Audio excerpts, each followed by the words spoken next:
Start लेते हैं। अब ऐसा है कि आप लोगों को याद होगा कि पाइथन में हमने किया था, लिस्ट हमने की थी। ठीक है, पाइथन की लिस्ट याद है ना। ठीक है, तो उसी चीज़ को थोड़ा सा दोबारा अब हम रिविज़िट करेंगे, दोबारा देखेंगे। और उसमें से कुछ चीज़ें ऐसी हैं जो कि हमने डिस्कस करनी है। ठीक है, तो लेट्स से हमने, आप लोगों को याद होगा, लिस्ट की म्यूटेबिलिटी की बात की थी कि लिस्ट में आप चेंजेस कर सकते हैं। ठीक है, मतलब कोई भी लिस्ट अगर आप लेते हैं तो उसमें किसी स्पेसिफिक इंडेक्स पे जाके आप कोई वैल्यू चेंज कर सकते हैं। उसमें जो है तो आप कोई भी नई वैल्यू ऐड कर सकते हैं। किसी एग्जिस्टिंग किसी एक पोजीशन पे जो है तो आप कोई वैल्यू इंसर्ट कर सकते हैं। ठीक है, डिफरेंट ऑपरेशन जिसके हमने देखे थे। तो उसी की एक एग्जांपल है जिसमें दरमियान में थोड़ा सा एक छोटा सा इशू आता है जिसको हम आज टैकल करने की कोशिश करेंगे। ठीक है, और इस तरह की चीज़ हमने एक और जगह पे भी पढ़ी थी, मगर उसको आखिर में फिर हम मैं जो है तो आपको बताऊंगा कि कहाँ पे हमने इसको किया था। ठीक है, अच्छा अब देखें। सबसे पहले यहाँ पे क्या किया है कि एक लिस्ट ली है। ठीक है, कैसे पता लग रहा है, अगेन फिर बता रहा हूँ, हम पाइथन पे दोबारा आए हैं। ठीक है, क्योंकि उसके कुछ कंसेप्ट जो है तो ऐसे हैं जो कि आप अगर करेंगे तो वो आपको कुछ चीज़ों में हेल्प करेंगे। ठीक है, अच्छा यहाँ पे देखें, हमने असल में ये दो लिस्ट डिक्लेयर की हुई हैं, एक मैमल्स के नाम से और एक फ़िश के नाम से। ठीक है, तो मैमल्स की जो लिस्ट है उसके अंदर जो है तो डिफरेंट मैमल्स के नाम है, मतलब कैट हो गया, कैंगरू हो गया और हॉर्स हो गया, मतलब डिफरेंट जानवर हैं। ठीक है, और फिश में फ़िश की डिफरेंट टाइप्स हैं। ठीक है, तो 3 फ़िश के नाम लिखे हुए हैं। ठीक है, तो इसे जब मैं रन करता हूँ तो मेरे पास ये 2 लिस्ट बन गई जिसमें ये 2 मेरे पास क्या है, वो है, ये 2 लिस्ट बन गई जिसके अंदर जो है तो डिफरेंट मेंबर्स हैं। अब मैंने क्या किया, एक और लिस्ट बनाई एनिमल्स के नाम से, और क्या किया कि इसके पहले मेंबर को क्या बना दिया, मैमल वाली लिस्ट, और दूसरे मेंबर को फिश वाली लिस्ट। ठीक है, तो जब मैं इसे चलाऊंगा तो अब मेरे पास एनिमल के नाम से एक लिस्ट बच गई जिसके अंदर पहले इंडेक्स पे मैमल वाली लिस्ट है और दूसरे इंडेक्स पे फिश वाली लिस्ट है। हम यही कहते हैं ना। ये अब हमारे पास क्या हो गया कि list with in a list वाली चीज़ बन गई। तो इसे जब मैं चलाऊंगा, यहाँ पे प्रिंट करूंगा। ठीक है, तो यहाँ पे देख लें, ये एनिमल वाली लिस्ट को हमने प्रिंट किया है। उसके अंदर पहले इंडेक्स पे ये हमें क्या कह रहा है, मैमल वाली लिस्ट दे रहा है, और दूसरे इंडेक्स पे हमें जो है तो फिश वाली लिस्ट दे रहा है। ठीक है, अब मैं क्या करता हूँ कि मैं ये जो मैमल वाली लिस्ट है तो इसमें इंडेक्स नंबर 1 को चेंज करता हूँ, ये कैट की जगह मैं म्यूल लिख देता हूँ। ठीक है, इसे मैं चेंज कर देता हूँ। तो यहाँ पे देखिए, जब इसे मैंने चेंज किया और मैमल्स को प्रिंट किया, ठीक है, तो मैमल की लिस्ट में चूंकि मैंने चेंज की थी तो वहाँ पे कैट की जगह म्यूल आ गया और बाकी सारी की सारी लिस्ट चेंज हो गई। अब एनिमल वाली लिस्ट में आपको याद होगा हमने मैमल्स वाली लिस्ट डाली थी, तो अगर एनिमल वाली लिस्ट को मैं प्रिंट करूंगा तो अब यहाँ पे देखें, हम ये समझ रहे थे कि जब हमने एनिमल वाली लिस्ट बनाई थी तो हमने एक लिस्ट इसे मैमल्स वाली दी और एक फ़िश वाली दी। तो इसका मतलब ये है, ये वाली लिस्ट पूरी की पूरी आ गई यहाँ पे और ये वाली लिस्ट पूरी की पूरी आ गई यहाँ पे। ठीक है, इसीलिए ये इस तरह से प्रिंट हो रहा है। फिर बाद में हमने क्या किया कि मैमल्स की लिस्ट में चेंज किया, इंडेक्स 0 पे क्या कर दिया, म्यूल डाल दिया, मतलब इस स्पेसिफिक लिस्ट में चेंज किया। हमने एनिमल्स वाली लिस्ट को नहीं छेड़ा हुआ, हमने सिर्फ सिर्फ और सिर्फ मैमल्स वाली लिस्ट में चेंज किया। और क्या चेंज किया, कैट की जगह म्यूल लगा दिया। ठीक है, अब जब मैमल वाली लिस्ट को देखा तो लाजमी बात है उसमें हमने चेंज किया, उसमें चेंज आ गया, मगर जब एनिमल वाली लिस्ट को देख रहे हैं तो उसमें भी चेंज आया हुआ है। तो अब इसकी क्या वजह है, मतलब यहाँ पे भी जो पहला इंडेक्स है, ठीक है, जो 0th इंडेक्स है, वहाँ पे भी म्यूल लिखा हुआ है। ठीक है, यहाँ तक जो मैं बात कर रहा हूँ उसकी समझ पड़ रही है, कोई कन्फ्यूजन तो नहीं है इसमें, कोई कन्फ्यूजन है?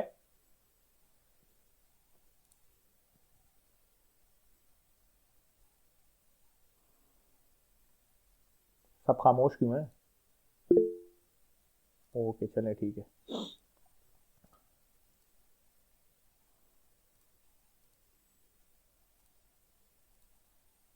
ठीक है, सही है।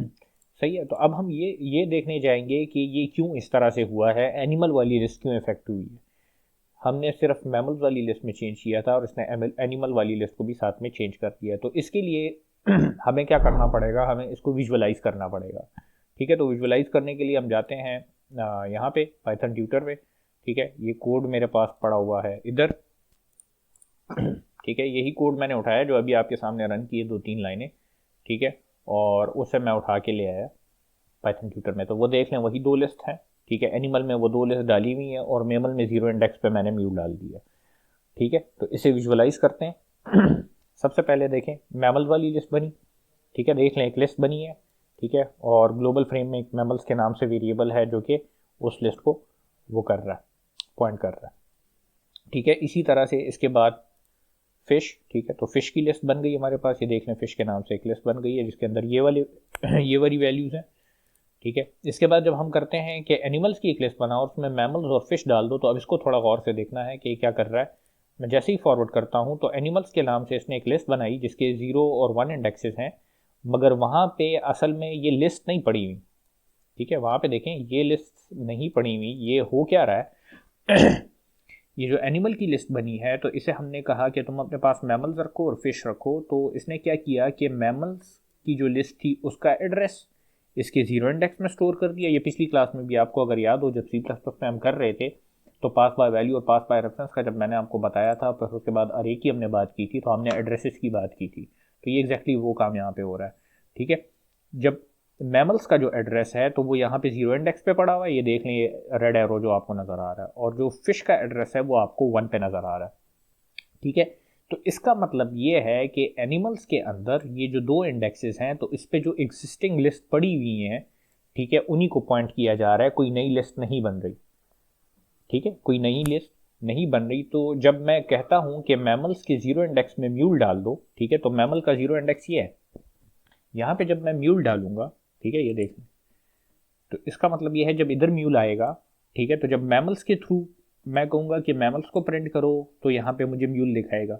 ठीक है, जब मैं इसे कहूंगा कि एनिमल्स को प्रिंट करो तो एनिमल्स के 0 इंडेक्स पे ये वाली अरे पड़ी हुई है ना, तो इसको प्रिंट करेगा और इसको प्रिंट करेगा। इसी वजह से, यही एक वजह है जिसकी वजह से आपको ये इफेक्ट एनिमल्स में भी नज़र आता है। ठीक है, ये इफेक्ट आपको एनिमल्स में भी नज़र आता है क्योंकि एक्चुअली एनिमल्स के अंदर कोई और लिस्ट नहीं बन रही, इस लिस्ट की कोई कॉपी नहीं बन रही, ये इसी लिस्ट को पॉइंट कर रहा है। 0 इंडेक्स पे ये वाली पूरी की पूरी लिस्ट है और 1 इंडेक्स पे ये वाली पूरी की पूरी लिस्ट है। तो लिस्ट के साथ अगर आप इस तरह से काम कर रहे हो तो इस बात का आपने ख्याल रखना है कि अगर इस तरह से आप ये जो लाइन है, ठीक है, इस तरह से किसी एक स्पेसिफिक लिस्ट को आप कोई और लिस्ट असाइन कर देते हो, ठीक है, तो इसका मतलब ये नहीं है कि एनिमल्स के नाम से एक लिस्ट बनी और उसके अंदर जो मैमल्स का जितना डेटा है वो कॉपी हो गया और फिश का जितना है डेटा है वो कॉपी हो गया। नहीं, इस तरह से नहीं होता। मैमल्स की लिस्ट यहाँ पे आप डाल रहे हैं, फिश की लिस्ट यहाँ पे आप डाल रहे हैं, तो असल में जो मैमल्स की लिस्ट होगी उसका एड्रेस इसके अंदर आएगा 0 इंडेक्स पे, और जो फिश की लिस्ट होगी तो उसका एड्रेस यहाँ पे फिश की जगह पे आएगा। तो ये यहाँ से आपको साफ नज़र आ रहा है कि क्या हो रहा है। ठीक है, तो इसको फर्दर भी डिटेल में देखेंगे, मगर मुझे ये बताएं कि यहाँ तक कोई कन्फ्यूजन तो नहीं है। ठीक है, हम एक्चुअली देख ही रहे हैं कि जब हमने मैमल्स में चेंज किया तो वो एनिमल्स में भी आया है। ठीक है, वो क्यों आया है उसकी वजह हमने एक्सप्लोर की है। ये क्लियर है? ठीक है, अच्छा, अब एक और एग्जांपल देखते हैं। हमारे पास जो मैमल्स की लिस्ट है जिसमें ये म्यूल, कैंगरू और हॉर्स सभी पड़े हुए हैं, क्योंकि हमने उसमें चेंज कर दिया, उसको हम एक और लिस्ट को असाइन कर देते हैं। पहले तो एक लिस्ट के अंदर उसको रख दिया था ना, ठीक है, list with in a list बना रहे थे। अब हम ऐसे करते हैं कि एक और लिस्ट को असाइन कर देते हैं, एक और वेरिएबल को असाइन करेंगे, तो उसका मतलब क्या होगा कि वो भी एक लिस्ट बन जाएगी। तो मैंने क्या किया, मैमल्स की लिस्ट उठाई जिसमें ये 4 वैल्यूज हैं, म्यूल, कैंगरू और हॉर्स, ठीक है, और उसको असाइन कर दिया एक और वेरिएबल को, मैमल 2 को। तो इसका मतलब ये मैमल 2 भी मेरे पास लिस्ट बन जाएगी। ठीक है, अब मैं क्या करता हूँ, मैमल्स 2 के 0 इंडेक्स पे डॉग डाल देता हूँ। ठीक है, अब चेंज मैंने कहाँ पे की, मैमल्स 2 में। ठीक है, तो अब जब मैं इसे चलाता हूँ, ठीक है, तो यहाँ पे देखें वो चेंज मैंने की थी मैमल्स 2 में और वो हो रही है मैमल्स के अंदर। ठीक है, और वही चेंज हो रही है एनिमल्स के अंदर भी। ठीक है, एनिमल्स के अंदर भी चेंज हो रहा है और वो चेंज मैमल्स के अंदर भी आ रही है। हालांकि मैंने क्या किया है, सिर्फ मैमल्स 2 को असाइन किया। तो वजह वही है कि आपके पास इससे नई लिस्ट नहीं बनती, ये वही एग्जिस्टिंग जो मैमल्स की लिस्ट है तो उसी को पॉइंट कर रहा है। ठीक है, तो इसको आप जाके देखते हैं थोड़ा सा हम ट्यूटर पे, ठीक है, ताकि ये चीज़ हमें क्लियर हो कि किस तरह से हो रही है। ठीक है, तो अगेन मैं इधर आया, इस कोड को एडिट किया, यहाँ पे कोड मैंने डाल दिया। ठीक है, तो देखें हमारे पास मैमल्स की लिस्ट बन गई, फिश की लिस्ट बन गई। हमने जब एनिमल्स की लिस्ट बनाई तो उसके अंदर वो 2 हमारे पास आ गए। ठीक है, अब इसके बाद क्या किया कि मैमल 0 पे हमने म्यूल डाल दिया तो वो म्यूल यहाँ पे एज इट इज़ आ गया। ठीक है, अब मैमल्स 2 को जब हमने मैमल्स असाइन किया है, ठीक है, तो अब देखें, अच्छा, यहाँ पे मैमल्स 2 का एक और वेरिएबल आ गया ग्लोबल फ्रेम में। ठीक है। और इसको चूंकि हमने मैमल्स असाइन किया था तो इसका मतलब ये है कि इसके अंदर जो मैमल्स वाली लिस्ट है एक्चुअली उसका एड्रेस पड़ा हुआ है, तो ये भी इसको पॉइंट कर रहा है। तो अब देखें इन तीनों में से कहीं पे भी चेंज हो, मतलब फॉर एग्जांपल एनिमल के जीरो इंडेक्स में यहाँ पे अगर आप चेंज करें किसी में भी तो मैमल्स 2 में भी नज़र आएगी, मैमल्स में भी नज़र आएगी। इसी तरह से मैमल्स 2 में अगर मैं चेंज करूँगा इसके किसी भी इंडेक्स में, ठीक है, तो वो मैमल्स में भी आपको नज़र आएगी और एनिमल्स के जीरो इंडेक्स में भी नज़र आएगी। ठीक है। इसी तरह से मैमल्स 2 में चेंज करूँगा, मैमल्स में चेंज करूँगा या एनिमल्स के जीरो इंडेक्स पे कहीं पे भी मैं चेंज करूँगा तो वो सब में रिफ्लेक्ट होगी। ठीक है। वो सब में जो है तो रिफ्लेक्ट होगी, सारों के सारों में जो है तो आपके पास आएंगे। ठीक हो गया। अच्छा, बासित आपके सवाल का फिर मैं आखिर में जवाब देता हूँ, ये फिर मुझे याद दिला दें बिल्कुल क्लास के एंड में। ठीक है, ये मैं शुरू में बता चुका हूँ मगर आप लेट आए हैं इस वजह से। ठीक है, तो ये क्लियर हो गया हमें कि जब भी हम नॉर्मल एक लिस्ट दूसरे को असाइन करेंगे तो उसका मतलब ये होगा कि उस लिस्ट की कॉपी नहीं बनेगी। मतलब जैसे यहाँ पे देखें मैमल्स 2 एक सिंपल सी लिस्ट है, सही, एक लिस्ट है जिसको हमने मैमल्स वाली लिस्ट असाइन की है। ठीक है, तो उससे हुआ ये है कि इस मैमल्स की कॉपी नहीं बनी, असल में यही मैमल्स 2 उसी लिस्ट को पॉइंट कर रहा है जो कि लिस्ट ऑलरेडी आपके पास मौजूद है। ठीक है, तो अगर आप फर्ज करें कॉपी चाहते हैं, ठीक है, आप ये चाहते हैं कि ये जो मैमल्स वाली लिस्ट है तो इसको मैं एक और लिस्ट में कॉपी कर दूं और उस कॉपी में फिर चेंज करूं, मैं ओरिजिनल लिस्ट में ना चेंज करूं, तो वो हम कर सकते हैं, उसका अपना एक तरीका है। ठीक है, उसका तरीका क्या है कि आप क्या करते हो कि कॉपी करते हुए इस तरह से नहीं लिखते डायरेक्ट। ठीक है, हमने एक और तरीका देखा था, आपको याद होगा, जिसमें हम लिस्ट में से रेंज देते थे। अब देखें यहाँ पे एक और वेरिएबल लिया मैमल्स 3 के नाम से और यहाँ पे इसको इस तरह से लिख दिया। ठीक है, कि मैमल्स, ठीक है, फिर स्क्वायर ब्रैकेट्स और यहाँ पे कोलन। आपको याद होगा यहाँ पे हम रेंज देते थे। ठीक है, अगर इसको एक मिनट में यहाँ से इस तरह से ये इक्वल टू का साइन हटा दूँ, ठीक है, तो ये आपको याद होगा कि अगर मैं इस तरह से करूँ तो इससे मेरे पास पहली लिस्ट सारी की सारी लिस्ट आती है। अगर मैं इधर इंडेक्स दूँ, ठीक है, यहाँ पे स्टार्टिंग इंडेक्स दूँ और इधर लेट से एंडिंग इंडेक्स दूँ जो कि इस केस में 2 है, ठीक है, तो उससे एक हम ज़्यादा देते हैं तो भी सारी लिस्ट आती है। अगर मैं फ़र्क करें इधर 0 और 2 लिखता हूँ, ठीक है, तो 0 और 1 वाले इंडेक्सेस आएंगे। ये सारी चीज़ें हमने की थी।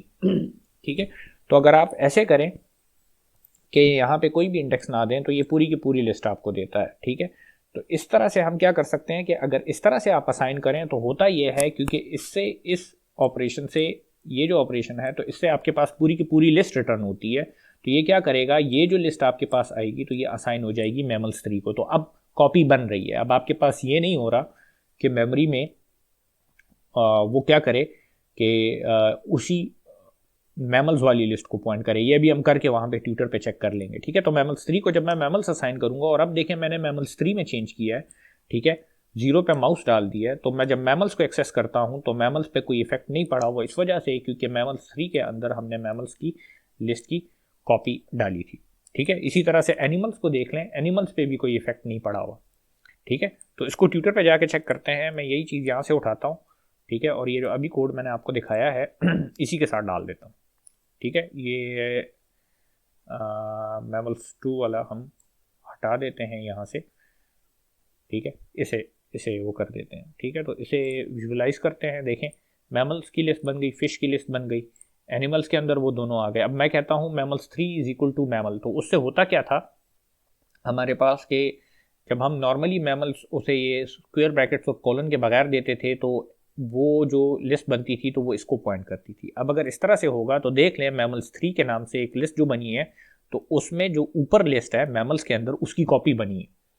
ठीक है, तो ये कॉपी जब बनेगी तो अगर इस केस में अब फर्ज करें, एक मिनट, यहाँ पे एक लाइन मैंने नहीं लिखी हुई, अगर मैं मैमल्स 3 की लिस्ट में लेट से 0 इंडेक्स पे माउस डाल देता हूं तो आप देखते हैं कि ये किसे अफेक्ट करता है। अगेन सारी लिस्ट बन गई, ये देख लें कॉपी बनी है। ठीक है, मैमल्स 3 के 0 इंडेक्स पे अगर मैं माउस डालता हूं तो देखें वो इफेक्ट सिर्फ यहाँ पे आएगा, ऊपर वाले को इफेक्ट नहीं करेगा क्योंकि अब अलग अलग कॉपीज हैं। तो ये देख लें सिर्फ यहाँ पे इफेक्ट हो रहा है। तो अब आपके पास सिर्फ इस कॉपी में चेंज हो रही है, वो ऊपर वाली चीज़ को जो है तो वो नहीं छेड़ रहा। ठीक है, तो अगर आपको इस तरह की कोई चीज़ चाहिए तो फिर जब आप असाइन करेंगे तो वो आप इस तरीके से करेंगे, ना कि पहले वाले तरीके से करते। ठीक है, तो ये बात ध्यान में रखनी है लिस्ट के साथ काम करते हुए जब आप इसको यूज करेंगे। ये क्लियर है?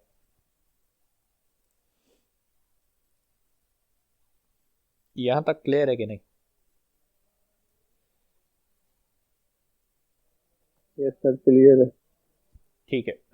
अच्छा, अब हम थोड़ा सा आगे जाते हैं, इसी को थोड़ा और एक्सप्लोर करते हैं। ठीक है, क्योंकि इसमें थोड़ी सी एक दो कम्प्लेक्सिटीज़ और भी हैं। ठीक है, इसी चीज़ में।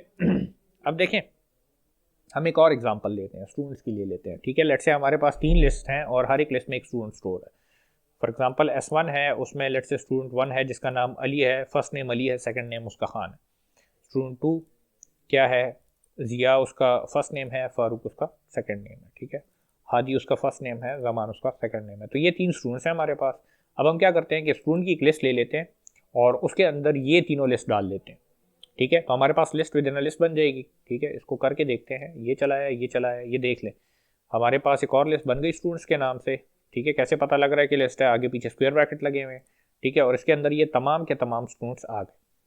ठीक है, तो अब देखें, अगर मैं एक सवाल आपसे करता हूं, पहले तो आपने से कोई बंदा मुझे बता दे कि अगर मैं स्टूडेंट्स 0 करूंगा तो क्या आएगा।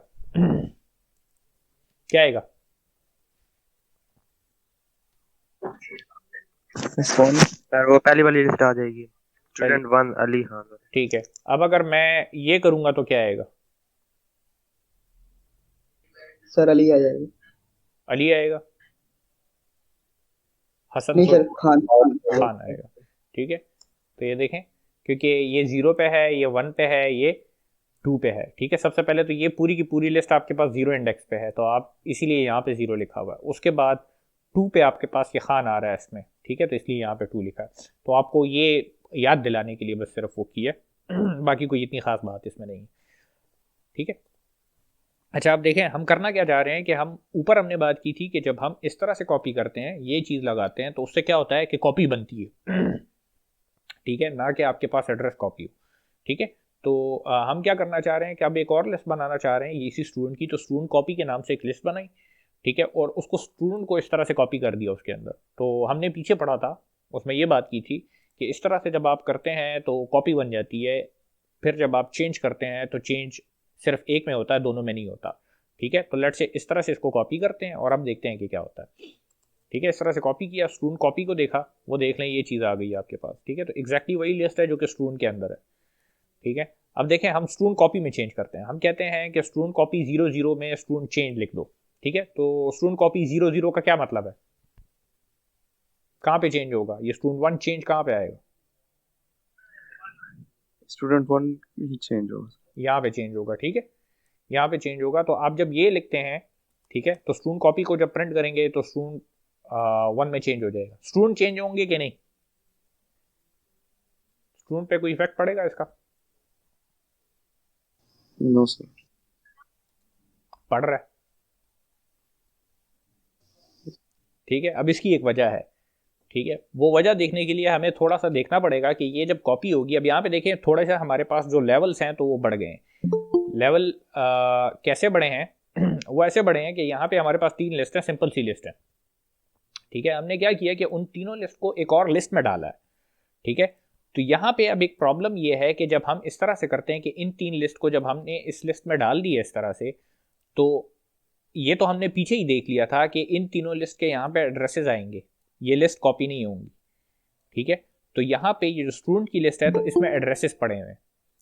ठीक है, इसमें एड्रेसेस पड़े हुए हैं। अब जब आप इस तरह से इसको कॉपी करते हैं तो होता क्या है कि आपके पास ये जो स्टूडेंट की लिस्ट है इससे सारे के सारे एड्रेसेस इधर कॉपी हो जाते हैं। तो एड्रेस जब कॉपी होगा तो मसला ये है कि एड्रेस चूंकि दोनों में सेम होंगे तो बात इन्हीं की हो रही है। तो अगर आप फर्ज करें एक में चेंज करेंगे तो वो दूसरे में भी नजर आएगा। इसको अब हम देखते हैं यहाँ पे ज़रा उसमें ट्यूटर में, तो आपको फिर थोड़ा सा क्लियर हो जाएगा ये। ठीक है, इसको देखते हैं यहाँ पे हम। ठीक है, इसे मैंने यहाँ पे पेस्ट किया, तो ये देखें एक स्टूडेंट की लिस्ट बन गई, दूसरे स्टूडेंट की लिस्ट बन गई, तीसरे स्टूडेंट की लिस्ट बन गई। ठीक है, इसके बाद जब हमने ये किया कि स्टूडेंट S1 S2 S3, ठीक है, ये मैं नहीं चाहता यहाँ पे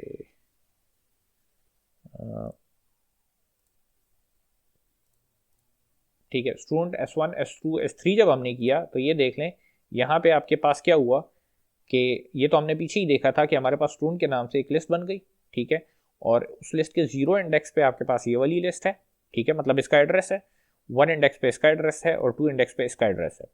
ठीक है, तो यहाँ पे अब हमारे पास क्लियर हो गया। अब जब हम कॉपी बनाएंगे, ठीक है, तो कॉपी असल में बनेगी इस लिस्ट की। ठीक है, इस लिस्ट के अंदर जो कुछ है वो कॉपी हो जाएगा। तो मतलब ये इस लिस्ट के अंदर ऊपर वाली लिस्ट के एड्रेसेस हैं, तो एग्जैक्टली यही एड्रेसेस कॉपी हो जाएंगे। तो जब मैं नई लिस्ट बनाऊंगा तो देखें उसमें एड्रेसेस कॉपी हो गए, इसका मतलब ये जो नई लिस्ट बनी है तो ये भी ऊपर वाली लिस्ट को पॉइंट कर रही है। ठीक है, देख रहे हैं ना।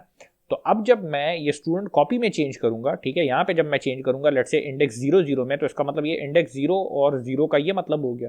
ठीक है, तो जब यहाँ पे चेंज करूंगा तो लाजमी बात है वो स्टूडेंट से भी रिफ्लेक्ट होगी, फिर मैं S1 से भी रिफ्लेक्ट होगी, जहां जहां पे भी मैं देखना चाहूंगा तो वहां वहां पे चेंज होगी। तो देखें अब जब मैं करता हूं कि स्टूडेंट कॉपी 0 0 में स्टूडेंट 1 चेंज डाल दो, तो यहाँ पे चेंज हुआ है। तो अब देखिए जितने एरोस इस लिस्ट की तरफ आए हैं उन तमाम की तमाम में ये चेंज आपको नजर आएगा। S1 से एक्सेस करूंगा तो तब भी ये चेंज नजर आएगा। ठीक है, मैं स्टूडेंट से एक्सेस करूंगा तब भी ये चेंज नजर आएगा, स्टूडेंट कॉपी से एक्सेस करूंगा तब भी ये चेंज नजर आएगा। ठीक है, तो तीनों से नजर आ रहा है। अब ये इस वजह से हो रहा है क्योंकि हमारे पास जो लेवल्स हैं तो वो बढ़ गए हैं। ठीक है, डायरेक्टली एक लिस्ट को दूसरे में कॉपी नहीं कर रहे, क्योंकि एक लिस्ट जो ऑलरेडी थी जिसकी हम कॉपी बनाना चाह रहे थे वो ऑलरेडी किसी दूसरी और लिस्ट को पॉइंट कर रही है। ठीक है, तो इसका मतलब ये है कि उसके अंदर एड्रेसेस पड़े हुए हैं, तो हम जब नई लिस्ट में उसकी कॉपी बनाएंगे तो होगा यही कि वही एड्रेसेस आके कॉपी होंगे। ठीक है, ये बात समझ में आ रही है कि नहीं? ठीक है, इसको अब ठीक करने की कोशिश करेंगे। ये क्लियर है? जी सर। अच्छा, तो ये चीज़ तो हमारे पास अब यहाँ पे हो गई। अब इसको करने के लिए यहाँ पे देखें, सबसे पहले तो ये बात ज़रा समझें कि मैं इसको एक स्टेप बैक ले जाता हूँ। ठीक है, यहाँ पे ये समझें कि अब आपके पास एक लेवल नहीं है, मतलब ये है कि मैं देखें ये जो स्टूडेंट की लिस्ट है, ठीक है, तो ये डिपेंडेंट है इन 3 लिस्ट पे। ठीक है, तो इसका मतलब ये है कि स्टूडेंट की लिस्ट बजाते खुद कॉपी होगी और उसके साथ ये सारी की सारी लिस्ट भी कॉपी होंगी, तो तब जाके कॉपी बनेगी। मतलब अगर मैंने इस स्टूडेंट की कॉपी बनानी है ना, ये जो लिस्ट है ये स्टूडेंट की,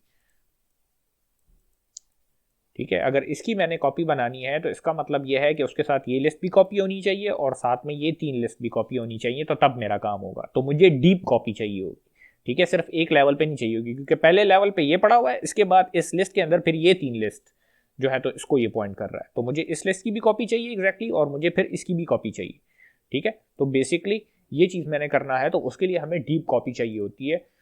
उसके लिए आपके पास जो है तो पाइथन में एक पैकेज मौजूद है कॉपी के नाम से। ठीक है, एक लाइब्रेरी है कॉपी के नाम से जिसे आप इंपोर्ट करते हो। ठीक है, तो इसको यूज़ करते हुए फिर जब आप कॉपी करते हैं तो ये आपको डीप कॉपी करके देता है। ठीक है, तो कॉपी के उसको लाइब्रेरी को मैंने इंपोर्ट किया और किया क्या कि मैंने एक और वो लिया लिस्ट ली स्टूडेंट 3 के नाम से। ठीक है, और उधर मैंने क्या किया कि ये जो कॉपी की लाइब्रेरी है, ठीक है, कॉपी की लाइब्रेरी का नाम लिखा, उसके अंदर एक फंक्शन है डीप कॉपी का। ठीक है, तो लाइब्रेरी का नाम डॉट फिर फंक्शन का नाम, ये पहले हम कर चुके हैं कि किस तरह से होता है, जैसे मैथ डॉट स्क्वायर रूट हम करते थे। ठीक है, तो फंक्शन का नाम लिखा और इससे मैंने कहा कि तुम कॉपी क्या करो, स्टूडेंट्स को कॉपी करो और उसका रिजल्ट कहाँ पे डाल दो, यहाँ पे डाल दो। ठीक है, तो ये क्या करेगा कि आपको जितनी चीज़ मैंने पीछे दिखाई है जो कि कॉपी होनी चाहिए थी वो कॉपी करके देगा। ठीक है, और वो जो है तो उसको ये स्टूडेंट 3 में डाल देगा। ठीक है, तो अब देखें इसे चलाते हैं। ठीक है, अब देखें मैं स्टूडेंट 3 में चेंज कर रहा हूँ, मैं लिख रहा हूँ student 1 change again. Student 1 change तो ऑलरेडी उसमें पड़ा हुआ है ना, ये देख लें। ठीक है, स्टूडेंट 1 चेंज ऑलरेडी उसमें पड़ा हुआ है, तो अब मैं अब उसके 0 0 इंडेक्स में क्या कर रहा हूँ, स्टूडेंट 1 चेंज अगेन, तो असल में मैं इस जगह पे चेंज करने की बात कर रहा हूँ। ठीक है, मगर मैं स्टूडेंट 3 में कर रहा हूँ, तो अब चूंकि वहाँ पे कॉपी पड़ी हुई है, ठीक है, वो ओरिजिनल लिस्ट को पॉइंट नहीं कर रहा, तो इसका इफेक्ट स्टूडेंट पे नहीं पड़ेगा। ये देख लें, स्टूडेंट पे फर्क नहीं पड़ रहा। मैंने लिखा क्या है, स्टूडेंट 1 चेंज अगेन। ठीक है, तो इसको अब एक नज़र यहाँ पे ट्यूटर में देख लें। ठीक है, ताकि हमें क्लियर हो जाए कि एक्चुअली पीछे होता क्या है। ठीक है, तो ये सारा कोड है, इसे मैंने उठाया और यहाँ पे उठा के आपके ट्यूटर में डाल। ठीक है, तो इसे विजुअलाइज करते हैं। वही 3 लिस्ट हैं, S1 S2 S3 बन गई। ठीक है, स्टूडेंट की लिस्ट बन गई जो कि उसको पॉइंट कर रही है। ठीक है, स्टूडेंट कॉपी की लिस्ट बनी जो कि स्टूडेंट्स को पॉइंट कर रही थी, तो इसमें तो मसला था, ये तो हम देख चुके थे। ठीक है, ये हम देख चुके थे, तो इसे मैं करता हूँ फॉरवर्ड। तो ये देख लें, इसमें मसला ये था कि ये एग्जैक्टली इन्हीं लिस्ट को पॉइंट कर रहा था। ठीक है, अब जब मैं करता हूँ कि स्टूडेंट कॉपी 0 0 में, मतलब 0 का मतलब ये कि यहाँ से इसमें तुम चेंज कर दो, तो इसने स्टूडेंट चेंज को वहाँ पे डाल दिया था। अब मसला ये था कि जितने वेरिएबल इसको पॉइंट कर रहे थे उनके तमाम के तमाम में ये चेंज हो रहा था।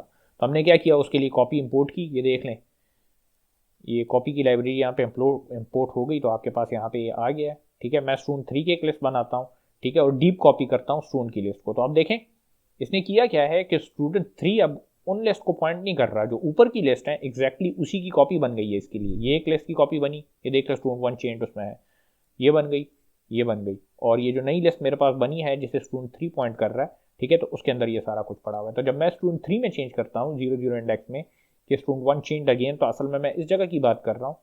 तो जब इसे मैं फॉरवर्ड करूंगा तो देखें स्टूडेंट 1 चेंज अगेन, और ये चेंज कहाँ पे हुआ है, ये सिर्फ यहाँ पे हुआ है, ऊपर वाली लिस्ट चेंज नहीं हुई। ठीक है, इसको इसने इफेक्ट नहीं किया हुआ। ठीक है, तो इस तरह से आप, अगर आपके पास मल्टीपल लेवल्स हों और आप सबको कॉपी करना चाहें, तो आप डीप कॉपी के लाइब्रेरी को यूज़ करके उसके अंदर डीप कॉपी का फंक्शन है उसको यूज़ कर सकते हैं। ठीक है, तो इससे आप फिर इस मसले से बच जाएंगे। ठीक है, तो ये क्लियर हो गया। इसमें फिर आपके पास ये होता है कि जिस लिस्ट से आपने कॉपी किया होता है वो इफेक्ट नहीं होती, क्योंकि एक्चुअल कॉपी बनी होती है। ठीक है, और डीप कॉपी बनी होती है। ये क्लियर है? सर अगर नीचे वाली लिस्ट में चेंजेस करेंगे तो जी ऊपर वाली लिस्ट में भी चेंजेस होंगे ऑटोमेटिकली कि नहीं? नहीं, इस केस में अगर आप ये स्टूडेंट 3 वाली लिस्ट में कॉपी कर रहे हैं ना, ये स्टूडेंट 3 वाली लिस्ट में चेंज कर रहे हैं, ठीक है, अब्दुल्ला आप है ना? जी हाँ, जी सर, जी सर। देखें स्टूडेंट 3 वाली लिस्ट में अगर आप चेंज कर रहे हैं तो ऊपर वाली लिस्ट इफेक्ट नहीं होगी, मगर मैं अगर स्टूडेंट्स अंडरस्कोर कॉपी में चेंज करूंगा तो फिर ऊपर वाली लिस्ट इफेक्ट होगी, क्योंकि उसमें कॉपी नहीं बनी हुई, वो ठीक डायरेक्ट है उन लिस्ट को पॉइंट सर, कर हम रहा है। एक लिस्ट को भी कॉपी कर सकते हैं? हाँ, आप एक लिस्ट को कर एक सकते हैं ना। तरह से। अगर फर्ज करें आपके पास मल्टीपल लेवल्स नहीं होते तो फिर तो आसान सा तरीका है, वो तो ये स्क्वायर ब्रैकेट्स लगा के एक कॉलम उसके दरमियान लगा दें तो कॉपी बना के दे देता है। मगर यहाँ पे हमारे पास अब लेवल्स 2 हैं। जी ठीक जी है, जी, एक ठीक लिस्ट है। के अंदर और लिस्ट है, तो उस केस में फिर आपको डीप कॉपी चाहिए होती है, क्योंकि एक से ज्यादा लेवल हो जाते हैं आपके पास। ठीक है सर, थैंक यू। तो इसको यूज करते हुए इन बातों का आपने ख्याल रखना है। ठीक है, अब एक और चीज़ है जो कि ऑलरेडी हम C++ में कर भी चुके हैं, ठीक है, मगर यहाँ पे वो दोबारा अब आएगी, जिसको हमने एक नज़र देखना है ताकि हमें अंदाज़ा हो जाए। ठीक है, अब देखें लिस्ट को जब आप फंक्शन के आर्गूमेंट्स में पास करते हैं तो क्या होता है। ठीक है, तो उसकी थोड़ी सी बात करते हैं। ये पिछली क्लास में मैंने C++ में आपको करा दिया था जब अरे को हमने पास किया था फंक्शंस को। ठीक है, तो एग्जैक्टली वही फिनोमिना है यहाँ पे। ठीक है, मगर चूंकि वहाँ पहले हमने इसका जिक्र नहीं किया था तो इसीलिए इसको थोड़ा सा अब दोहराएंगे। सबसे पहले तो ज़रा देखते हैं कि अगर मेरे पास कोई नॉर्मल वेरिएबल है, ठीक है, मैं देखें एक फंक्शन है मेरे पास चेंज वेरिएबल के नाम से, जैसे मैं एक वैल्यू भेजता हूँ और उस वैल्यू में वो एक 1 ऐड कर देता है। ठीक है, तो जब इस फंक्शन को मैं कॉल करूँगा तो क्या होगा कि इसके पास एक वैल्यू आएगी और उसमें वो 1 ऐड कर देगा। ठीक है, और वो 1 जो है तो आपके पास क्या होगा, एक्स में आ जाएगा। ठीक है, तो अब यहाँ पे देखें मैं अगर इसी फंक्शन को कॉल करता हूँ, ये 25 वैल्यू से भेजता हूँ। सब करें ऐसे करते हैं कि एक नज़र ट्यूटर में चला लेते हैं। ठीक है, मैं ऐसे करता हूँ, ये फंक्शन उठाता हूँ। ठीक है, ये चीज़ ऑलरेडी हमने की भी हुई है। अब देखें मैं अगर करता हूँ कि x is equal to let's say 24, ठीक है, और मैं चेंज अंडरस्कोर वेरिएबल को कॉल करता हूँ x की वैल्यू भेज के और फिर प्रिंट करता हूँ x को। ठीक है, तो यहाँ पे देखें मैंने x इज इक्वल टू 24 किया। जब मैं इस फंक्शन को कॉल करूँगा, ठीक है, तो ये x की वैल्यू 24 इस फंक्शन को मिलेगी, यहाँ पे इसमें 1 इंक्रीज हो जाएगा तो ये 25 हो जाएगा। ठीक है, अब आप मुझे ये बताएं जब ये फंक्शन ख़त्म हो जाएगा और यहाँ पे x प्रिंट होगा तो आपके ख्याल से क्या आएगा, कौन बताएगा?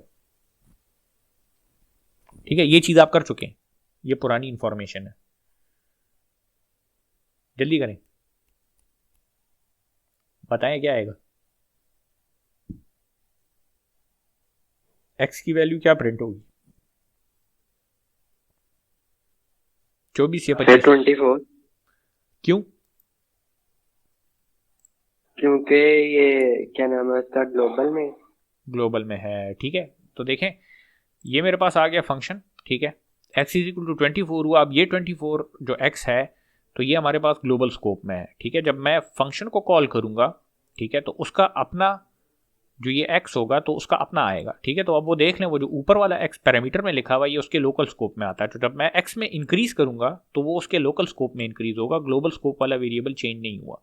तो जब फंक्शन रिटर्न करेगा तो आपके पास x में अभी भी 24 पड़ा हुआ है, तो ये जब प्रिंट होगा तो इससे 24 आएगा। ठीक है, ये हम पहले कर चुके हैं, इसको कई दफ़ा डिस्कस किया हमने, लोकल और ग्लोबल स्कोप को भी अलग से डिस्कस किया। अब यही चीज़ अगर फ़र्ज़ करें हम लिस्ट पे अप्लाई करते हैं तो लिस्ट इस तरह से काम नहीं करती।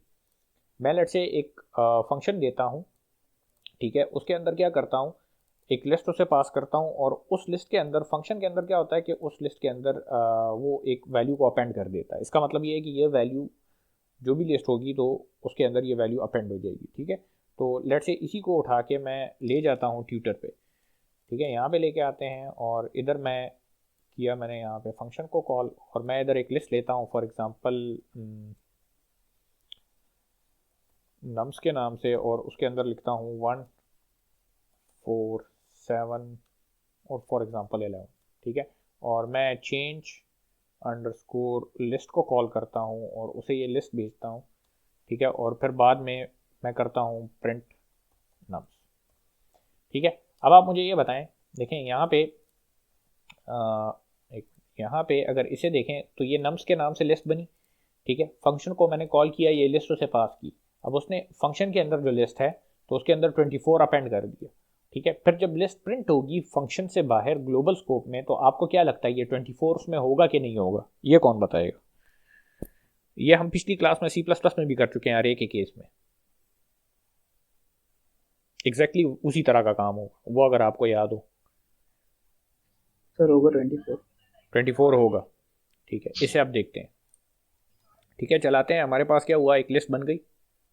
ठीक है, सबसे पहले तो फंक्शन आ गया, उसके बाद एक लिस्ट बन गई। ठीक है, ये लिस्ट हमारे पास आ गई। मैंने जब फंक्शन को कॉल किया, अच्छा यहाँ पे नाम गलत लिखा हुआ है, चेंज लिस्ट है। ठीक है, तो अगेन चलाते हैं इसे, ये हुआ, उसके बाद लिस्ट बन गई। ठीक है, और चेंज अंडरस्कोर लिस्ट LST, एक मिनट यार, इसे नाम गलत दिया हुआ, नम्स। ठीक है, तो फंक्शन कॉल हुआ। ठीक है, फंक्शन कॉल नहीं, फंक्शन डिफाइन हुआ, लिस्ट बन गई। ठीक है, अब हम फंक्शन को कॉल कर रहे हैं, नम्स भेज रहे हैं, ये नंबर उसे भेज रहे हैं। ठीक है, तो ये उसे भेजा। अब देखें वहाँ पे जो फंक्शन कॉल हुआ है तो उसके अंदर उसके लोकल स्कोप में LST का वेरिएबल तो है, मगर वो इसी लिस्ट को पॉइंट कर रहा है। ये देखें, एरो को देखें, एग्जैक्टली इसी लिस्ट को पॉइंट कर रहा है। तो जब आप इस लिस्ट में अपेंड करेंगे, ठीक है, तो वो इसी लिस्ट में आपको डाल के देगा। अब जब फंक्शन एंड हो जाएगा तो ये वेरिएबल तो खत्म हो जाएगा, मगर लिस्ट तो अपनी जगह पे वही है ना। ठीक है, तो जब आप नम्स को प्रिंट करेंगे तो 24 उसके साथ आएगा। ठीक है, ये उस टाइम मैंने आपको बताया था जब C++ में हम कर रहे थे, पिछली क्लास में ही हमने किया था कि अरे जब भी पास होती है, या इस केस में लिस्ट जब भी फंक्शन को पास होती है तो वो बाय वैल्यू पास नहीं होती, बाय रेफरेंस पास होती है। इसका मतलब ये है कि जब ये नम्स मैं फंक्शन को भेजूंगा तो ये पूरी की पूरी नम्स की लिस्ट यहाँ पे पास नहीं होगी, इस नम्स का एड्रेस पास होगा। ठीक है, इसी वजह से जब आप फंक्शन के अंदर जाते हैं तो ये देख लें LST में असल में यहाँ पे एड्रेस पड़ा हुआ है, इसीलिए ये एरो लगा हुआ है, इस पूरी की पूरी लिस्ट का एड्रेस पड़ा हुआ है। ठीक है, तो ये क्लियर हो गया। Yes sir. ठीक है, तो अगर आप इस तरह से फर्ज करें फंक्शन के साथ काम करना चाहते हैं और आप चाहते हैं कि फंक्शन के अंदर मैं कोई चेंज करूं और वो इसमें ना हो, तो फिर आप लिस्ट यूज़ नहीं करेंगे, आप एक और स्ट्रक्चर यूज़ करेंगे जो कि इम्यूटेबल है। और वो स्ट्रक्चर कौन सा है? इम्यूटेबल स्ट्रक्चर लिस्ट की तरह का कौन सा है पाइथन में, कौन बताएगा? टपल्स। टपल्स। ठीक है, तो इसकी जगह फिर आप टपल्स को यूज़ करेंगे। ठीक है, ये बात क्लियर हो गई? सही है कि नहीं है? Yes sir. Yes sir. अच्छा, तो ये जो टॉपिक है लिस्ट म्यूटेबिलिटी का, ठीक है, ये ज़रूरी इस वजह से है क्योंकि बाद औक़ात आप लिस्ट के साथ काम कर रहे होते हैं और एक लिस्ट आप किसी और लिस्ट में डालते हैं और फिर कहीं पे चेंज करते हैं और पुरानी लिस्ट चेंज हो रही होती है, तो कुछ समझ में नहीं पड़ता कि क्या हो रहा है। ठीक है, तो इसको खैर है, आप अगर फ़र्ज़ करें अभी कुछ चीज़ें आपसे ऐसी हैं जिसमें कन्फ्यूज़ हैं तो आप ऐसे कर सकते हैं।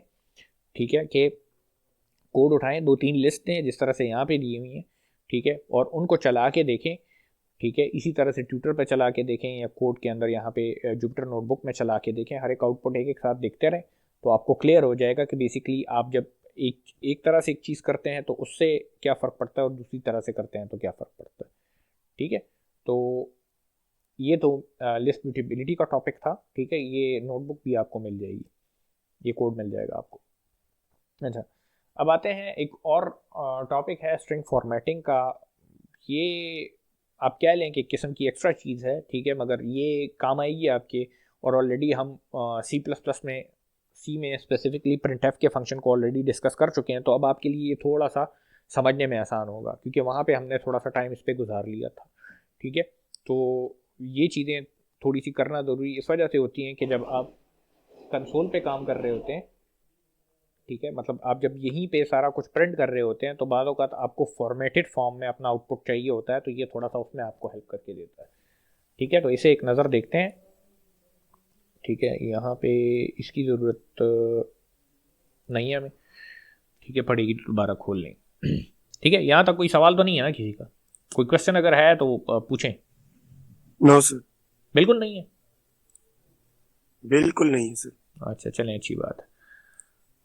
अच्छा, अब हम क्या करते हैं कि यहाँ पे ये दो वेरिएबल्स हैं, ठीक है, कर क्या रहे हैं हम? स्ट्रिंग फॉर्मेटिंग पढ़ रहे हैं। ठीक है, मतलब फॉर एग्जांपल आपके पास कोई स्पेसिफिक स्ट्रिंग है, ठीक है, या कोई भी चीज़ है जिसे आप प्रिंट करना चाह रहे हैं, तो उसको फॉर्मेट किस तरह से करेंगे, मतलब किस तरह से उसको आप किसी स्पेसिफिक फॉर्मेट में प्रिंट करेंगे। ठीक है, तो वो चीज़ अभी देख रहे हैं। अभी तक जो हम कर रहे थे तो वो हमारे कंट्रोल से बाहर था, कैसे था वो अभी आपको नजर आएगा।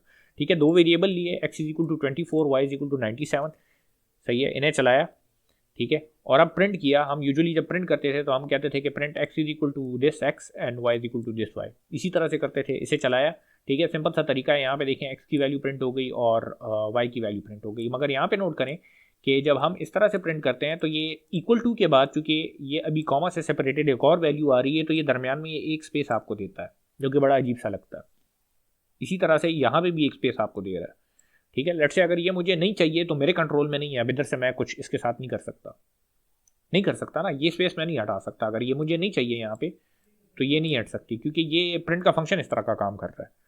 ठीक है, तो इसके लिए हम क्या करते हैं कि हम स्ट्रिंग को फॉर्मेट करने की कोशिश करते हैं। इसे बताते हैं कि एग्जैक्टली ये जो 24 प्रिंट होगा इस x से, तो इस ये प्रिंट कहाँ पे होना चाहिए, ठीक है, किस स्पेसिफिक लोकेशन पे स्ट्रिंग में प्रिंट होना चाहिए। अब जैसे ये स्ट्रिंग है ना, तो मैं कहता हूँ ये x is equal to this, तो इसके बाद अब मेरे पास एक इंटीजर वेरिएबल आ रहा है। तो बेसिकली ये करता क्या है, क्योंकि दरमियान में कॉमा लगा हुआ है तो इन दोनों को एक स्पेस दे देता है दरमियान में। ठीक है, वो स्पेस हम हटाने की कोशिश कर रहे हैं, हम खुद इससे फॉर्मेट करना चाह रहे हैं, हम नहीं चाहते कि इसकी डिफॉल्ट फॉर्मेटिंग यूज हो। ठीक है, तो उसका तरीका एक है जो कि ऑलरेडी हम C++ में जो सी का फंक्शन था प्रिंट एफ का, वो हम यूज़ कर रहे थे। तो उसमें हमने प्लेस होल्डर रखे थे, वो %d और %f जो रखे हुए थे, वो याद है ना आप लोगों को? एग्जैक्टली वही प्लेस होल्डर यहाँ पे यूज़ होंगे अभी। ठीक है, तो स्ट्रिंग को अगर फॉर्मेट करना है तो यहाँ पे देखें, अब किया क्या, प्रिंट की स्टेटमेंट लिखी, ठीक है, और लिख दिया x is equal to %d, मतलब एक जो है तो हमने क्या करना है, एक इंटीजर प्रिंट होगा, and y is equal to %d और एक और इंटीजर प्रिंट होगा। ठीक है, अब इसके बाद ये इंटीजर हम देंगे किस तरह से, सिंटेक्स में अब कॉमा नहीं आता आपके पास। ठीक है, इसके बाद सिंटेक्स में आपके पास अब कॉमा नहीं आएगा, आप ये % का साइन लगाएंगे, क्योंकि अब हम स्ट्रिंग को फॉर्मेट कर रहे हैं, अपने फॉर्मेट में दे रहे हैं। ठीक है, और चूंकि मेरे पास अब यहाँ पे दो वैल्यूज हैं, एक नहीं है, ठीक है, तो उसको मैं टपल की फॉर्म में दूंगा। ठीक है, उसको इस फॉर्म में मैं दूंगा। ठीक है, अगर इससे ज़्यादा होंगी तो इसके साथ कॉमा सेपरेटेड एक और वैल्यू भी आ जाएगी। ठीक है, तो ये जो x की वैल्यू होगी, तो ये आपके पास जहाँ पे ये %d लिखा हुआ है एग्जैक्टली यहाँ पे आ जाएगा। आप नोट करें, ये इक्वल टू और %d के दरमियान कोई स्पेस नहीं है। ठीक है, तो इसी वजह से आपके पास होगा ये कि x की वैल्यू उठेगी, ये इस %d की जगह एग्जैक्टली आ जाएगी, और ये y की वैल्यू उठेगी, ये इस %d की जगह आ जाएगी। तो वो जो एक स्पेस दरमियान में आ रही थी वो अभी आपको नज़र नहीं आएगी। ठीक है, ये एग्जैक्टली इसी तरह से हमने प्रिंटफ में भी किया था, मगर थोड़ा सा सिंटेक्स का डिफरेंस था। आपके पास यहाँ पे प्रिंटफ लिखते थे C++ में, ठीक है, सी का फंक्शन था वो। ठीक है, और यहाँ पे हम इसी तरह से %d और %d लिख देते थे, इधर कॉमा आता था और x और y की वैल्यूज उसके बाद आती थी।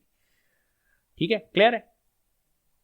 ठीक है, इसी में अगर फर्ज करें हम एक वैल्यू को, लेट से सिर्फ x की वैल्यू को प्रिंट करना चाहें, तो उसे फिर इस तरह से करेंगे। ठीक है, फिर आपके पास टपल की फॉर्म में ये नहीं आएगा, ये इस तरह से होगा। Excuse me sir. जी जी सर, ये आपने क्या कहा कि %d हमने कहाँ पर यूज किया था पहले? ये हमने C++ में जब प्रिंटफ का फंक्शन किया था, सी का जो प्रिंटफ का फंक्शन था, तो उसमें मैंने आपको बताया था कि वो किस तरह से उससे प्रिंट होता है, उस क्लास में हमने किया था ये। यस सर, ठीक है। ठीक है, तो एग्जैक्टली इसी तरह का तरीका है, मगर ये पुराना तरीका है। ठीक है, ये पुराना तरीका है, मतलब पाइथन में पहले ये यूज़ होता था।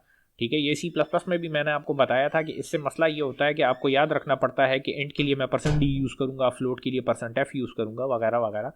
ठीक है, तो इसमें फिर मसले मसाइल बहुत ज़्यादा होते हैं कि अगर आपके पास कहीं फ्लोट वैल्यू होती है और आप %d लिख लेते हो तो भी मसला होता है। अगर इंट वैल्यू होती है और आप उसको फ्लोट के सर, अगर कहीं पे आप कहीं पे आप श्योर ना हो ना, आप चाहते हो कि क्या कहते हैं फ्लोट वैल्यू, आपको ना पता हो कि फ्लोट वैल्यू आ रही है कि इंटीजर वैल्यू आ रही है, तो फिर उस केस में क्या करेंगे? देखें अब जैसे यहाँ पे देखें ना, ये x मेरे पास मुझे पता है कि इंटीजर है, मगर मैं इधर f लिख देता हूँ फॉर एग्जांपल।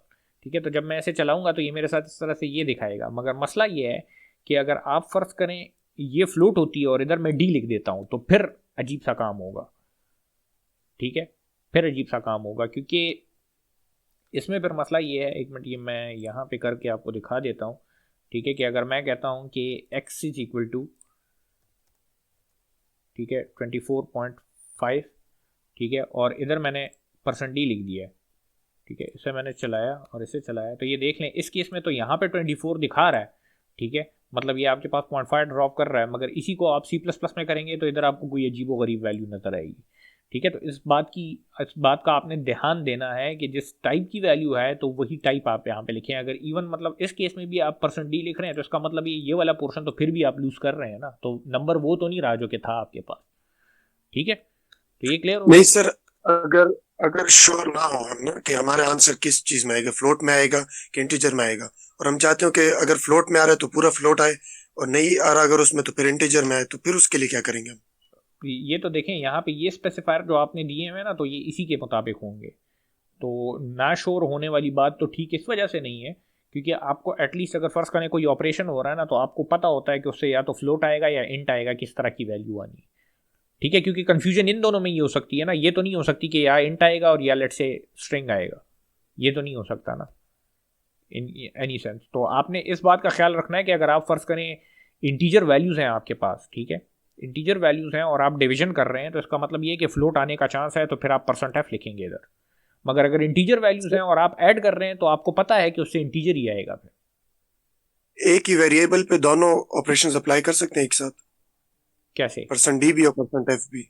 आ, मतलब फॉर एग्जांपल मैं इधर ऐसे कर दूं, आप ये कह रहे हैं?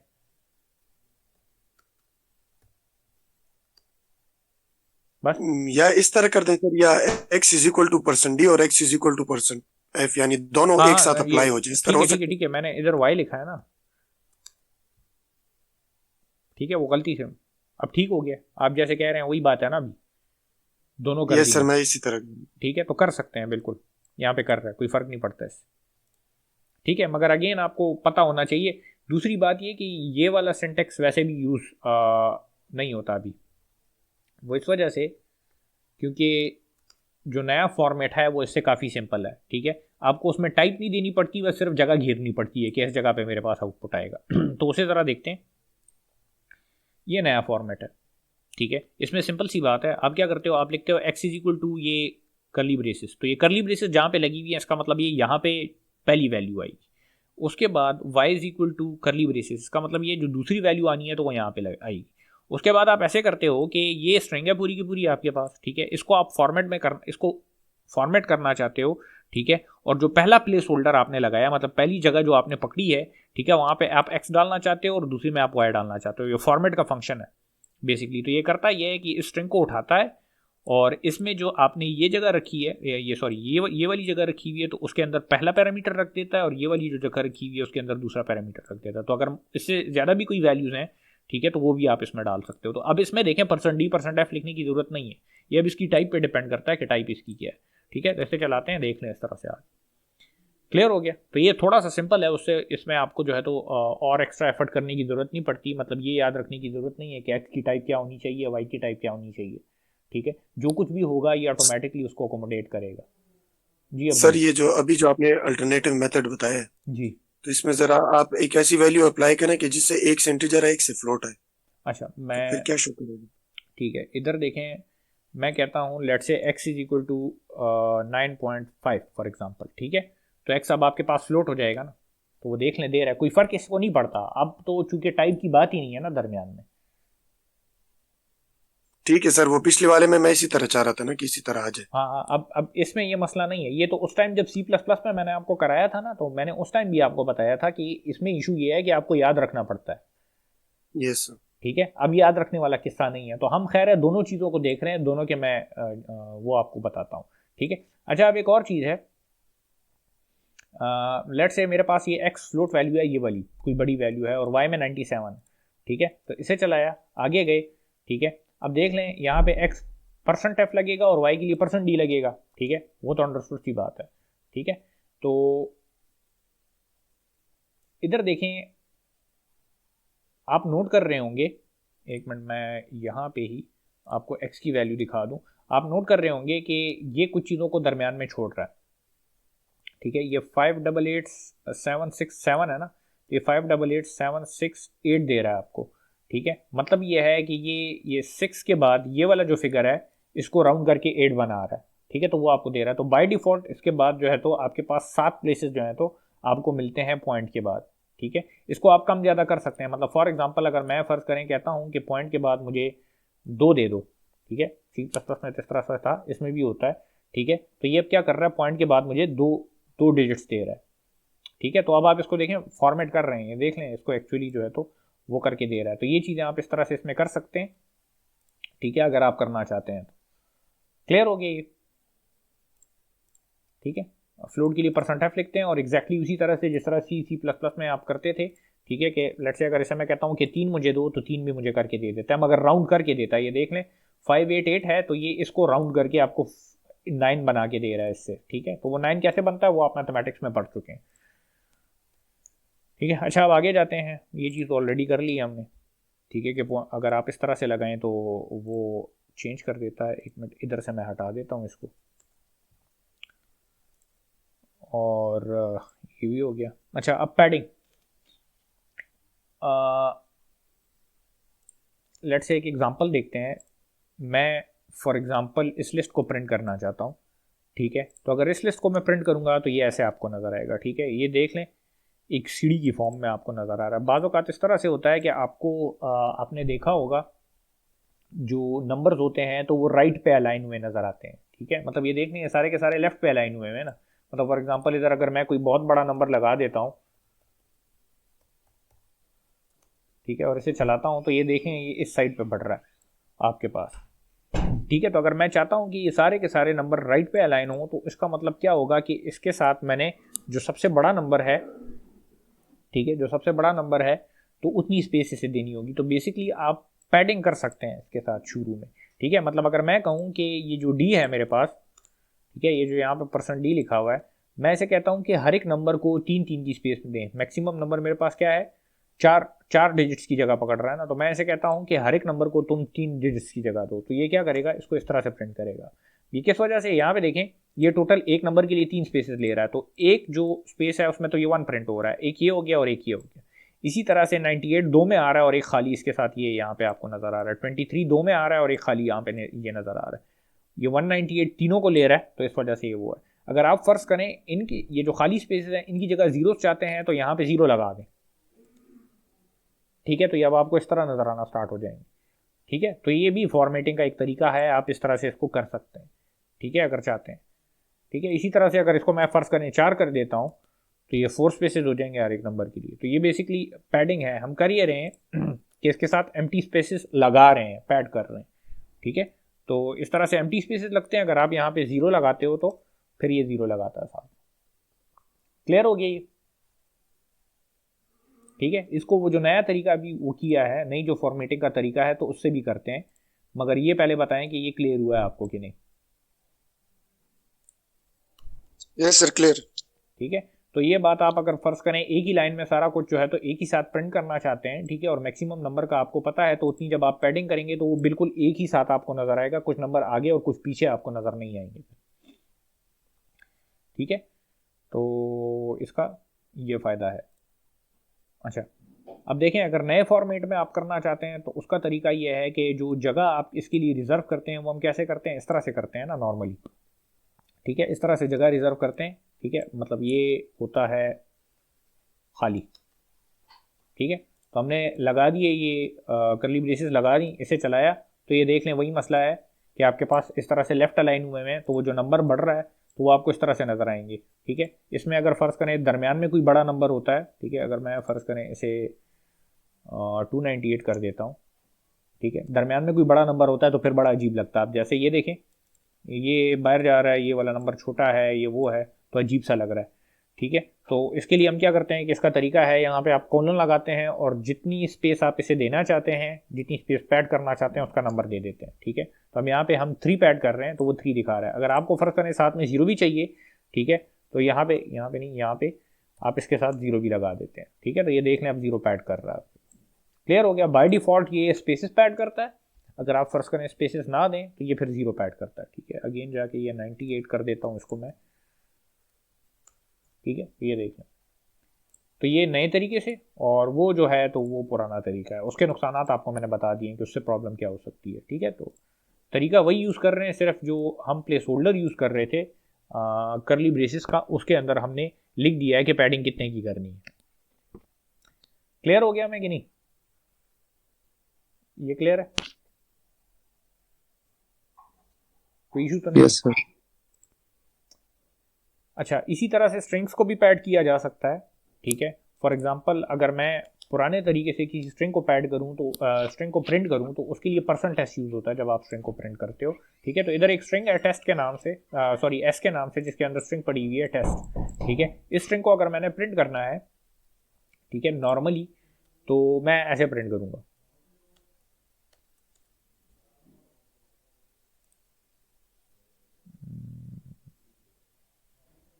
हाँ, ये एक बार,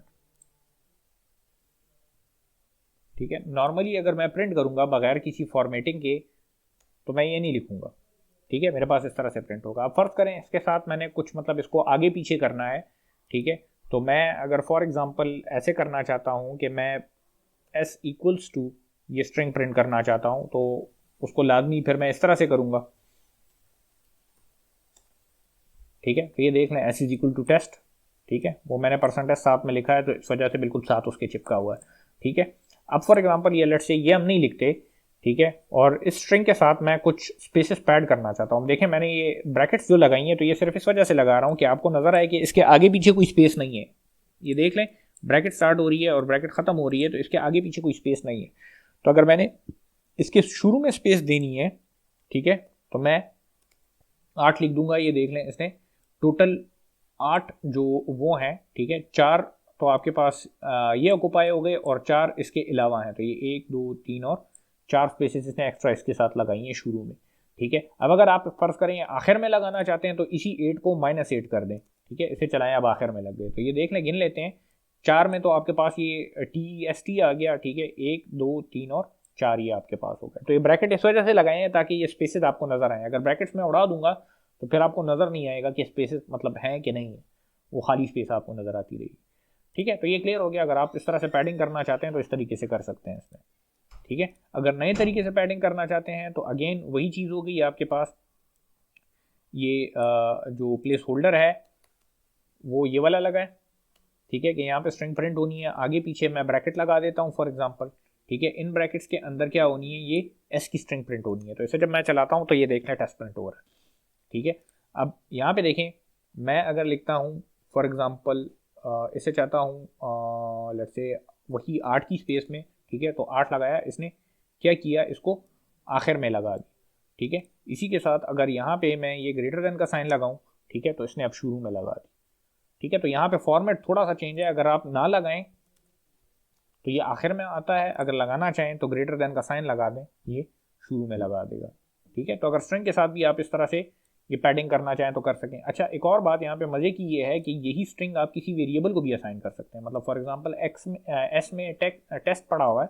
ठीक है, और मैं एक और वेरिएबल लेता हूँ एक्स के नाम से, और मैं लेट से ये पूरी की पूरी स्ट्रिंग उठा के इस तरह से एक्स में डाल देता हूँ। तो क्या हो रहा है देख लें, ये सारा का सारा तो फॉर्मेटिंग वाला पोर्शन है, आगे और पीछे इक्वल टू के साइन लगे हुए हैं। अब मैं क्या कर रहा हूँ कि मैं कह रहा हूँ कि इस टेस्ट को 10 स्पेसेस में या 10 लोकेशन से दो या 10 पोजीशन से दो, मगर क्योंकि ग्रेटर देन का साइन लगा हुआ है तो इसका मतलब ये है कि शुरू में आना चाहिए आपके पास। ठीक है, तो जब एक्स प्रिंट होगा तो इसमें जो स्पेसेस आपको नजर आएंगी तो वो देख लें, ये इक्वल टू के बाद आपको जो है तो ये 6 स्पेसेस नजर आएंगी। ठीक है, टोटल तो ये 1 2 3 4 5 और 1 2 3 4 5 और ये 6। ठीक है, टोटल 6 स्पेसेस हैं आपके पास ये इसके लिए। ठीक है, और 4 ये हो गई तो टोटल 10 आपके पास कंप्लीट हो गई। इक्वल टू वो नहीं होंगे, काउंट नहीं होंगी क्योंकि वो बायर है, ठीक है, वो बायर है। तो ये क्लियर है, ये क्लियर हो गया, ठीक है। तो अगर आप अपनी स्ट्रिंग्स वगैरह को और इंटीजर्स वगैरह को प्रिंट करते हुए फॉर्मेट करना चाहते हैं, ठीक है, तो इस टेक्निक को यूज़ करके जो है तो आप कर सकते हैं। स्पेशली ये तब काम आता है आपके जब मतलब आप फ़र्ज़ करें किसी स्पेसिफिक उससे किसी स्पेसिफिक प्रोग्राम में अपने आउटपुट इधर ही चाहते हो, ठीक है, मतलब आप यूज़र इंटरफेस पे काम ना कर रहे हो, आप कंसोल पे ही आउटपुट चाहते हो, जैसे यहाँ पे हमें ये नज़र आ रहा है, ठीक है। तो उस केस में फिर आपको अपना जो आउटपुट होता है तो उसको क्लीन करने में थोड़ा सा जो है तो ये हेल्प करता है, ठीक है। इस पर अगर फर्दर आप रीड करना चाहते हैं तो ये pyformat.info में जो है तो बहुत सी इंफॉर्मेशन इसके बारे में दी हुई है, ठीक है। तो आप ये चूँकि बिल्कुल बेसिक्स थी, और भी बहुत सी चीज़ें हैं इससे रिलेटेड, तो आप अगर फर्दर स्टडी करना चाहते हैं तो ये लिंक दिया हुआ है, आप यहाँ से जो है तो फर्दर स्टडी कर सकते हैं अगर इसमें आपका इंटरेस्ट है, ठीक है। अच्छा, तो आगे जाते हैं। अब एक छोटी सी चीज़ रह गई है जो कि मैं आपको बताना चाहता हूँ। अच्छा, बाय द वे एक चीज़ मैं आपको बता दूँ कि कुछ अर्सा पहले, टाइम थोड़ा सा हो गया है, मैंने स्लेट पे एक लिंक डाला था जिसमें तरीका दिया हुआ था कि आप अगर फर्ज करें पाइथन ट्यूटर को लोकली अपने ही कंप्यूटर पे इंस्टॉल करना चाहते हैं तो उसको कैसे करेंगे, ठीक है। तो वो आप लोगों ने अगर अभी तक नहीं देखा हुआ, उसकी ईमेल भी आपको उसी टाइम आ गई होगी, टाइम उसको थोड़ा सा हो गया है, 20-25 दिन मेरे ख्याल से हो गए होंगे, ठीक है। तो अगर आपने फ़र्ज़ करें नहीं देखा हुआ तो वहाँ से जाके देख सकते हैं। एक और अल्टरनेटिव आज मैं उसका उसका देना चाहता हूँ आपको, अल्टरनेटिव एक और, ठीक है। तो उसको एक नज़र ज़रा देखते हैं और उसके बाद फिर इस क्लास को एंड करते हैं, ठीक है। एक आप जब एनाकोंडा इंस्टॉल करते हो, ठीक है, तो उस टाइम मैंने आपको बताया था कि हमारे पास जो बिल्कुल शुरू में हमने स्टार्ट किया था, जिस टाइम एनाकोंडा का मैं आपको बिल्कुल इंट्रोडक्शन दे रहा था, तो उस टाइम मैंने आपको कहा था, कुछ चीज़ों का बताया था कि एक हमारे पास होता है टेक्स्ट एडिटर और एक हमारे पास होती है IDE, ठीक है, इंटरेक्टिव डेवलपमेंट एनवायरनमेंट, जिसमें बहुत सारी चीज़ें होती हैं। तो एक IDE मैंने उस टाइम आपको दिखाई थी जिसका नाम था स्पाइडर, जो कि एनाकोंडा में बिल्ट इन आता है, ठीक है। मैं देखता हूँ मेरे पास यहाँ पे खुला हुआ है कि नहीं, ये खुला हुआ, ठीक है, जो कि एनाकोंडा में बिल्ट इन आता है, ठीक है। अगर आप विंडोज़ पे हैं तो आपके स्टार्ट मेन्यू में होगा, अगर नहीं है तो एनाकोंडा प्रॉम्प्ट पे जाएं और वहाँ पे स्पाइडर टाइप करें, एंटर दबाएं, ये खुल जाएगा, ये इंटरफेस है इसका। अगर आप लिनक्स पे हैं, ठीक है, तो टर्मिनल में स्पाइडर लिख दें और एंटर दबाएं, अगर एनाकोंडा इंस्टॉल्ड है तब, तो ये खुल जाएगा, ठीक है। तो अब यहाँ पे देखें कि इसमें जब आप कोड करेंगे, ठीक है, तो सबसे पहली बात तो ये कि ये देखें कुछ कोड मैंने लिखा हुआ है, ठीक है, इसको सेव किया हुआ है इस लोकेशन पे, ये ऊपर आपको नज़र आ रही है, ठीक है, ये देख लें पूरा का पूरा पाता आपको नज़र आ रहा होगा, ठीक है। इस फाइल का नाम है list_sum_debug.py, ठीक है। ये नाम क्यों है, बस है, ठीक है। इसके अलावा ये हमारा कोड है पूरा का पूरा, इधर आपको कंसोल नज़र आ रहा होगा, ठीक है, ये देख लें, ये कंसोल है आपका, ठीक है। इधर आपको अपना आउटपुट नज़र आएगा, एरर वगैरह वो सारी चीज़ें नज़र आएंगी। इसके अलावा यहाँ पे देखें तो इधर बाय डिफ़ॉल्ट ये कुछ टैब्स हैं छोटे से, ठीक है। इसमें ये वेरिएबल एक्सप्लोरर है, ये बड़े काम की चीज़ है, ठीक है। जैसे उसमें जो आपके पास ये था विजुलाइज जब हम करते थे पाइथन ट्यूटर के थ्रू, ठीक है, तो उसमें हम क्या करते थे कि वेरिएबल्स वगैरह हमें नज़र आते थे कि कहाँ पे कौन से वेरिएबल डिक्लेयर हो रहे हैं, क्या हो रहा है, ठीक है। मगर वहाँ पे अगर किसी ने बहुत ज़्यादा लंबा कोड चलाने की कोशिश की हो तो आपने देखा होगा कि उधर ज़्यादा लंबा कोड नहीं चलता, ठीक है। दूसरी बात ये कि वो एग्जैक्टली मशीन का रिजल्ट नहीं होता, वो इम्यूलेशन है जो कि आपको सिमुलेट करके जो है तो आपको रिजल्ट देता है। यहाँ पे एक्चुअली स्टेप बाय स्टेप जिस तरह वहाँ पे आप रन करते हो तो एग्जैक्टली स्टेप बाय स्टेप अपने कोड को इधर भी रन कर सकते हो। और ये सिर्फ ये स्पाइडर वाले IDE में नहीं है, इसके अलावा और भी बहुत सारे IDEs हैं जो कि ये काम आपको करके देते हैं। C++ के कोड को भी आप इस तरह से रन कर सकते हो। आपके पास जो विजुअल स्टूडियो है उसमें बाय डिफ़ॉल्ट इस तरह से होता है, ठीक है। जो डेव C++ की IDE है, जो अच्छी IDEs होंगी तो तमाम की तमाम में आपके पास ये काम होगा कि स्टेप बाय स्टेप आप अपने कोड को रन कर सकोगे। इस चीज़ को बेसिकली कहा क्या जाता है, ये जो स्टेप बाय स्टेप हम अपने कोड को रन करते हैं, 1 बाय 1 एक एक लाइन रन होती है और हमें डिफरेंट वेरिएबल्स वगैरह नज़र आ रहे होते हैं, इसको हम कहते हैं डिबगिंग, ठीक है।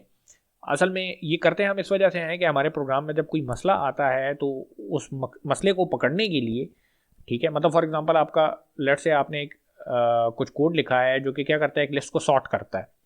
अब आपकी लिस्ट सारी की सारी सॉर्टेड आ रही है मगर आखिरी एलिमेंट आपका सॉर्ट नहीं हो रहा, वो गलत पोजीशन पे पड़ा होता है हर दफ़ा। तो आप ये देखते हैं कि मैंने जो चीज़ लिखी है, जो कोड मैंने लिखा है, तो उसमें कहाँ पे गलती हो रही है या कौन सी चीज़ मिस हो रही है। तो आप क्या करते हैं कि अपने कोड को लाइन बाय लाइन रन करते हैं, तो जैसे जैसे आपकी लिस्ट चेंज होती जाती है तो आपको हर एक चीज़ नज़र आ रही होती है, हर एक वेरिएबल को आप देखते हैं, तो जिस स्टेप पे गलती होती है वो जगह आपको मिल जाती है।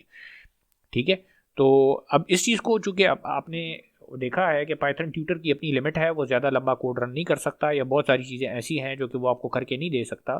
तो हम क्या करते हैं कि हम अपनी आईडीई के अंदर ये डीबगर को यूज़ करते हैं। ये टर्म मैंने यूज़ किया डीबगर, ठीक है, जो कि बग्स को ख़त्म करता है। मतलब असल में ये जो इस तरह के एरर्स होते हैं तो इन्हें बग्स कहा जाता है। ठीक है, तो हम क्या करते हैं कि डीबगर को यूज़ करते हैं ताकि हम बग्स को पकड़ सकें और उन्हें ख़त्म कर सकें। ठीक है, तो ये एक सिंपल सी एग्जांपल है और इसका डीबगर यूज़ करके मैं आपको दिखाऊंगा और डिफरेंट वेरिएबल्स की वैल्यू दिखाऊंगा। तो अगेन ये इस तरह से था।